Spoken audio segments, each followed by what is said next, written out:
Hello fam, this is your Uncle Tim. How you doing, Timsters? How you feeling? First of all, I want to say thank you for watching. Thank you for all the love and the support. Thank you for all the positive energy. This is Uncle Tim Rants and Reviews, a channel where I do a hell of a lot of ranting and a hell of a lot of reviewing, fam.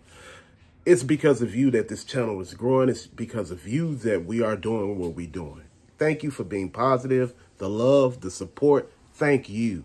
This is not just a channel. This is a community of collectors talking and dealing with things concerning collecting, fam. You know what? A lot of people wonder why we swear by Marvel Legends. You know, why is Marvel Legends such a big part of the collecting community? You know, I don't know if I could say this for a fact, but I started collecting Marvel Legends a little while ago, and I have a whole shelf full of them. Why? Because one thing that Marvel Legend does is it has a big catalog of characters. And besides a lot of other manufacturers, Masters of the Universe did it later when they did the classics. But Marvel Legends has one thing that they do better than anybody else. They put out every damn body. I mean, every character they have, it's a version of that character. If not, it's 2 or 3 of that character. Not just, you know, the main characters. Like if you look at DC Multiverse, you look at, they do Superman, Batman, Wonder Woman, Flash, Joker, big characters. They do like that. But with Marvel, it ain't always big characters that they do that with. They do it with any and everybody. Why? Because they figure I can make money with these people. I could just do a Build-A-Figure with some of these off-brand characters and put a piece in there and get it sold. But see, Marvel Legends had a thing with the young people back in the day. You know, when all of those particular toy lines fell off and, you know, things went kaput. Remember, Toy Biz was one of the biggest toy manufacturers out there. One of. Remember, they had Marvel Legends. You know, they started it all. You know, they started it off with like some of those big Build-A-Figures like the Sentinel, you know, the Galactus. But what happened was, over a period of time, you know, they died off because they put out too many products at the same time. So it was brung on by Hasbro, and it was, you know, they tried, but they scaled down some of the Build-A-Figures into like regular pieces, you know, like regular size characters. But, you know, still, with that being said, you know, think about it. When Toy Biz had it, they had what? Apocalypse. You remember how big he was. The only reason why I'm mentioning all of this, because Marvel plays a big part in a lot of people's lives. Marvel has been all over TV. It's comic books. It's movies. It's shit. It's just television. It's a lot of stuff. And see, that's the thing. One thing back in the day, and I have to say this, Marvel Legends were all over the damn place. They were. Now, recently, I can't say what's going on recently.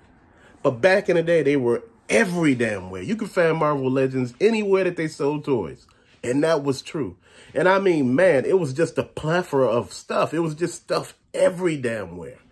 I get it. A lot of people may not like superheroes like DC or Marvel.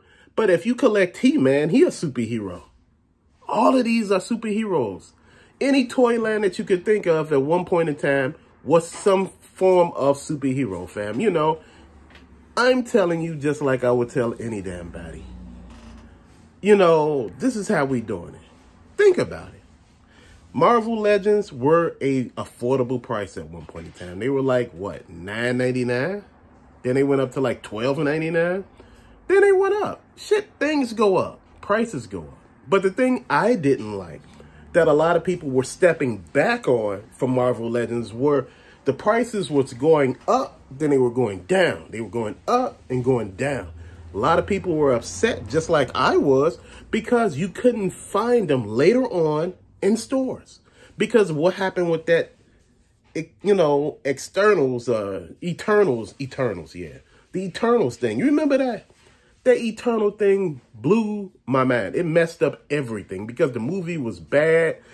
They created too many damn figures and they couldn't sell it all. And they couldn't send it back.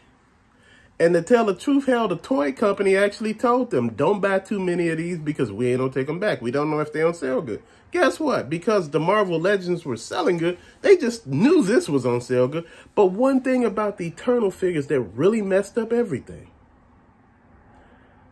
was they were all uniform. They had on all these weird-ass uniforms. You know, it was nothing individual about them. And that's what really hurt the line. That's what really hurt that particular section. Fam, you know, I'm looking at it like this. When you start doing toys, these toys speak a lot to people.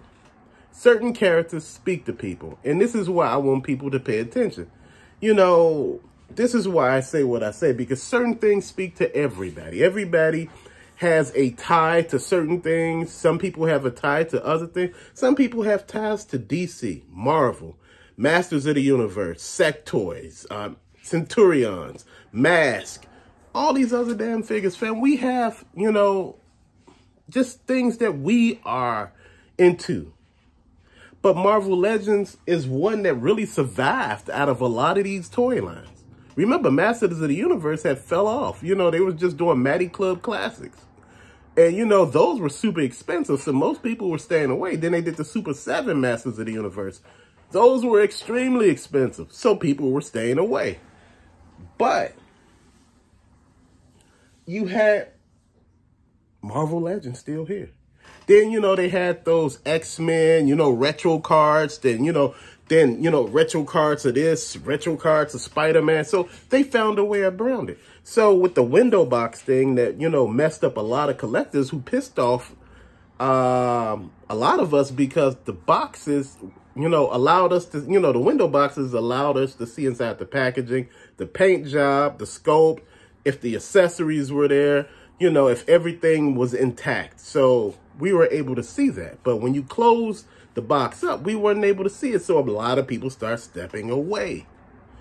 But what they did, where they started combating that and still made all of these Marvel Legends, they started doing retro cards with figures, Spider-Man, X-Men, and, you know, other groups that they had, Fantastic Four, and other things. So you sitting here and say, did they really get rid of this? Is this really gone? No, they found a way around it. They found a way to really, you know, get around it, but really kind of mess with you in the process. Fam, these people are not stupid. These companies, they rely on our money. Without us, they don't exist. They know that. But yet instead, you know what? Just because you know that don't mean I know that. So this is how they playing us. The thing that really irked a lot of people with Marvel Legends, it was one of them, even though they were great with a lot of these box sets, you know, the Phoenix and Scott Summers, you know, the Dark Phoenix, Scott Summers, the Hellfire Club, the Sentinel, Phantom X, Psylocke. You had all of these damn Thunderbird and Storm. You had all of these damn box sets, but guess what? You know, later on, they start producing the toys outside of the box set. So you went and bought these expensive-ass box sets, and later on, you felt kind of crazy because now they're cheap. They're selling the toys individual, so you got played. See, it's a blessing and a curse with Hasbro, and it's a blessing and a curse with Marvel Legends. A lot of people miss the Toy Biz days. They miss all of those giant Build-A-Figures and all these big toys and, you know, all of these great figures and all of these great action accessory pieces that the toys actually came with that they don't come with now.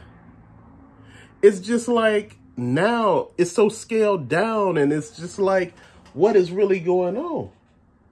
You know, again, the figures, don't get me wrong, with these Marvel Legends now, they look a lot better than they did back then. And, you know, people accused Hasbro of releasing some of the old Toy Biz figures as retro play and saying that, oh, no, we added new this and we added new that. And some of these figures are the same ones you had when you was younger. And you sitting there like, damn, what is really going on? There's a blessing and a curse with Marvel Legends. You either love them or you hate them. And that's the thing. Sometimes it's a middle ground. You can love and hate somebody at the same time. And that's what happens with a lot of collectors. They may love the product, but they may hate all the changes that they're going through with the product. This is just real life, fam. But till later, thank you for watching. Peace out.